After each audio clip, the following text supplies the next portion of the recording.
Good morning, man. It is beautiful outside. We've had a little bit of a up and down in temperatures, but if you come here to the state of Florida, this is why you come here. My truck reads right now, results one is telling us 64 degrees Fahrenheit outside right now. To me, perfect. Not a cloud in the sky. Roadways, not too bad on this Tuesday morning. I'm in a much better place of a mood, so that's good. So let's knock out business real quick. Good morning to you guys. I'm Trooper Steve from WKMG News 6, your traffic safety expert. By the way, your only traffic safety expert here in Central Florida, let alone your only active trooper doing news here in the country. We are battling roadway myths today. I don't know if you could think about it, but how many things we were told as kids that really weren't true, but kind of helped out our parents a little bit, or maybe helped out us get a bedtime or things like that. But then you grow up and you learn, hey, my parents were feeding me a bunch of crap. Well, today we're going to talk about one. Man, this traffic downtown, interesting. Look at this behind me. One of my biggest pet peeves, sliding in and blocking traffic. Makes no sense to me. And we're also at one of the hot trouble spots. Before we get on our topic today, we have some time. Colonial and I-4, right? We talked about hopping on to I-4 here. We're going to hop on, and what I'm going to show you is going to be fun. Look at this guy. Get out of the road, man. All right, so we're going to come to a complete stop here. We talked about pedestrians and roadways before. So look at this. Because this ramp is all the way over there to get onto I-4, to me it's always scary to dart across. So how simple is this? Look at this. Your mind's going to be blown. Just like when I showed you where the turning signals were on your car. Look at this. You got another ramp. What do you know? And guess what? I'm not stressed either. I'm just going to hop on the ramp here. You even have a dedicated lane just for you. Am I mildly sarcastic this morning? Just a little bit. I've had a good night's sleep, a little energy this morning. Got to anchor with Bridget. Unfortunately, Crystal's a little under the weather, so the team steps in and we handle business so that you get all of us at least staying together. But today we are talking myths. So let's talk about one of them as a kid. And now that I like to think I'm an adult. Sometimes I don't act like one, and I have a pool of my own. I can guarantee you, if you grew up here in the South or in an area that had a pool and you were eating, your parents would say, well, you can't get in the pool after you've eaten, right? And it's like, where does that make sense? As a kid, we tried to make sense of it, but we couldn't, so we just believed our parents. But then you grow up and you learn, okay, it's not completely true.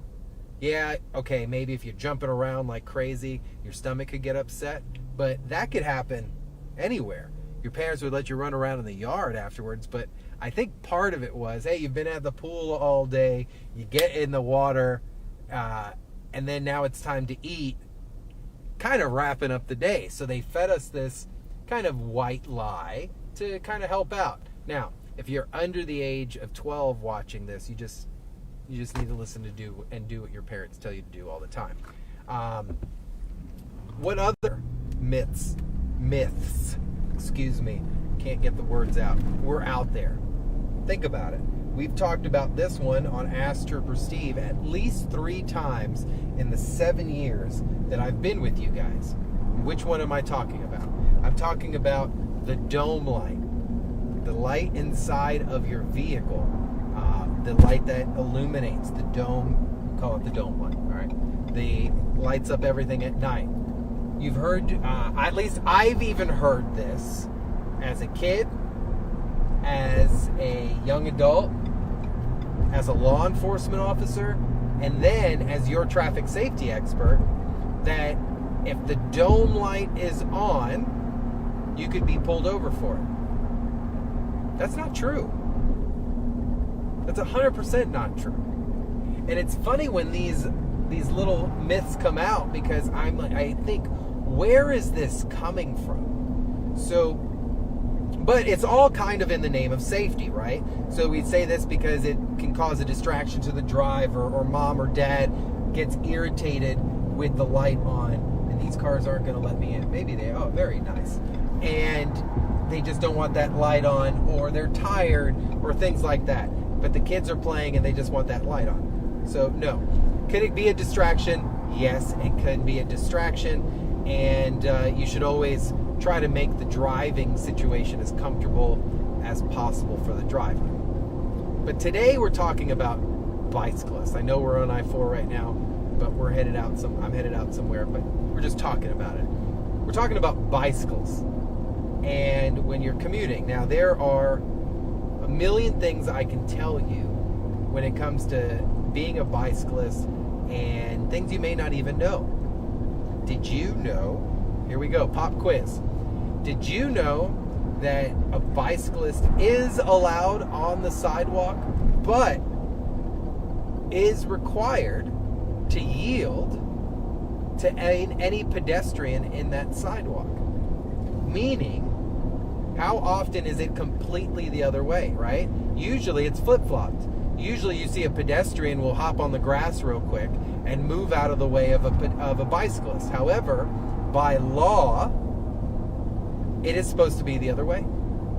The bicyclist should move out of the way of the pedestrian on a sidewalk. The pedestrian has full reign in a sidewalk. That is their space. Did you know that? So, the myth that we're talking about, and I've already kind of given you the clue that it is a myth by saying the myth that we're going to debunk. So you're riding your bicycle. You're approaching a crosswalk. And when you're approaching that crosswalk, how many times have you heard that you are supposed to, you are legally obligated, it is a traffic law, that you cross that walking it across, meaning you dismount the bicycle and you begin to walk that bicycle over the crosswalk.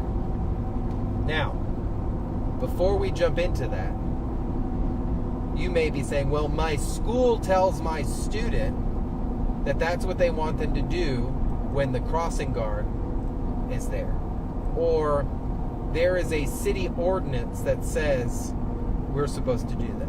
Okay, well, if you're saying that, you've done some homework, right?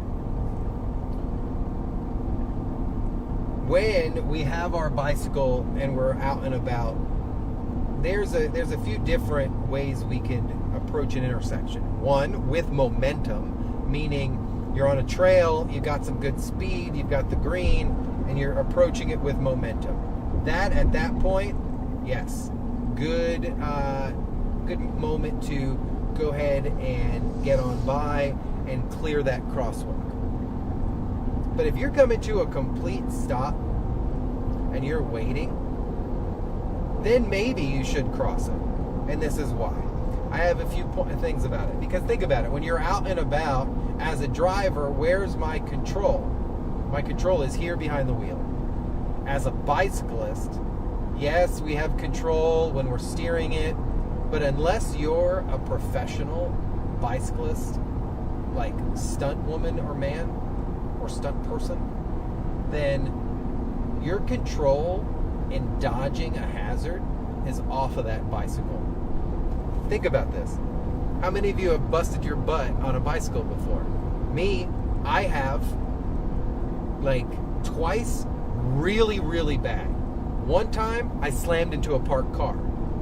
I bet you I would have been able to avoid that parked car if I was off the bicycle. Now, apples and oranges, but what I'm trying to kind of describe here is the county sheriff's office doing speed enforcement underneath the turnpike or Conroy, just let you all know, in the express lanes. I was doing 62 and a 60. So if I was walking, I would not have hit the parked car, but I slammed into this parked car. Catastrophic injuries. Well, that's another story. So if you're in the crosswalk and you approach it and a car doesn't see you or comes out, you can dodge or ditch the bicycle and be able to avoid a collision.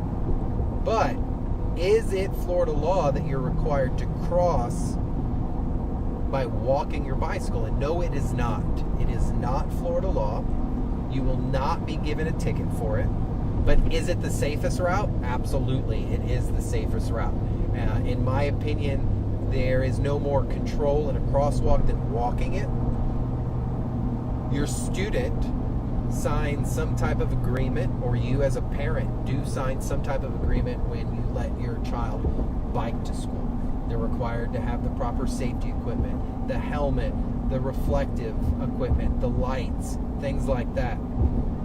At times, they are required, if there's a crossing guard within close proximity to that school, the crossing guard can instruct or require the student to walk their bicycle. A few reasons why. Lower speeds, right? He or she, the crossing guard, has full control, visual control over everybody there. Can quickly signal to a pedestrian, because that's what they are at that point, that, hey, we have a clear and present danger. And at that point, can then kind of have some good crowd control.